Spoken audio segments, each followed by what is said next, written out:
Hello, welcome to part 49 of Clinical Physiotherapy MCQ series. Here we gon discuss day-to-day clinical scenario with detailed explanation.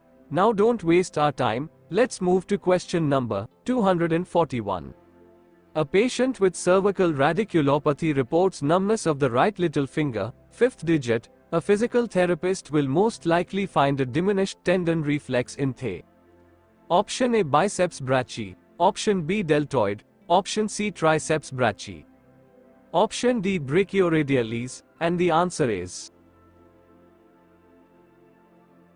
option C triceps brachii. Explanation for this question is: the dermatome providing sensation to the little finger is innervated by the C8 nerve root. The triceps brachii is the only one of the muscles listed that is also innervated by the C8 nerve root. The biceps brachii, deltoid, and brachioradialis are innervated by the C5, C6, and sometimes C7 nerve roots.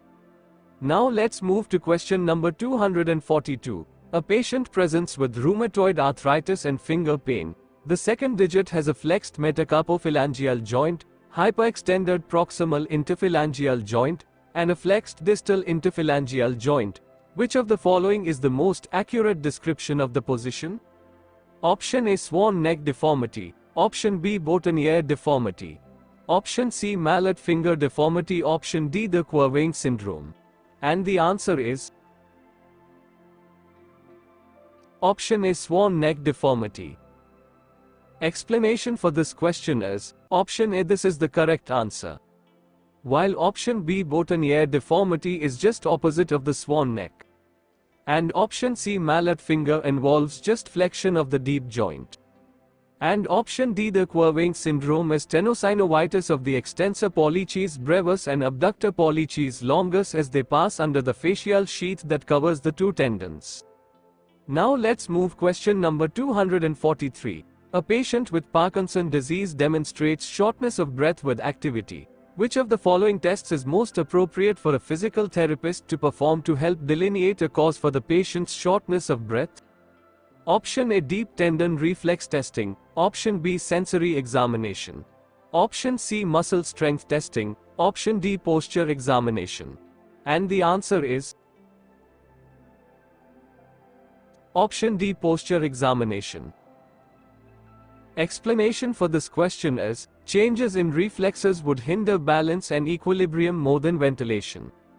In Parkinson's disease, changes in sensation are less pronounced than motor changes. Depending on a patient's level of tone, muscle strength is difficult to accurately examine in patients with Parkinson's disease and also would be less likely to directly contribute to shortness of breath. With regard to posture examination, as bradykinesia and rigidity evolve in Parkinson's disease, concomitant kyphosis also develops. Thoracic kyphosis contributes to a restriction in ventilation and subsequent shortness of breath. Now let's move to question number 244. You are treating a patient with active hepatitis B infection. Transmission of the disease is best minimized if you: option A avoid direct contact with any part of the patient, option B have the patient wear a gown and mask every time you are in the room, option C have the patient wear gloves to prevent him from touching you, option D wear gloves if there is direct contact with blood or body fluids. And the answer is option D wear gloves if there is direct contact with blood or body fluids. Explanation for this question is, standard precautions specify healthcare workers wear gloves when they come into direct contact with blood or body fluids. Healthcare workers should wear moisture-resistant gowns and masks for protection from the splashing of blood, other body fluids or respiratory droplets. Now let's move to question number 245. After working for several hours as a mechanic, a patient describes sharp elbow pain over the origin point of the common extensor tendon of the wrist extensors.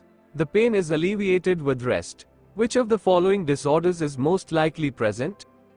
Option A medial epicondylitis, option B lateral epicondylitis, option C anconeus tendinitis, option D olecranon bursitis.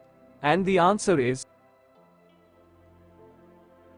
option B lateral epicondylitis.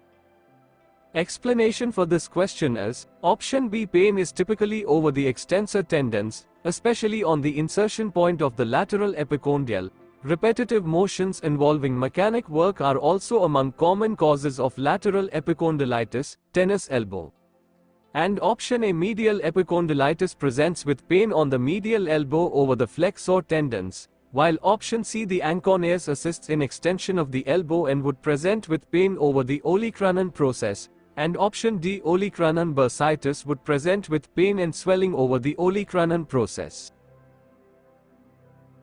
So, that's all for today. If you have any doubts, please comment below. I think you have learned something valuable today. See you on the next part, that's part 50. See you till then, bye bye.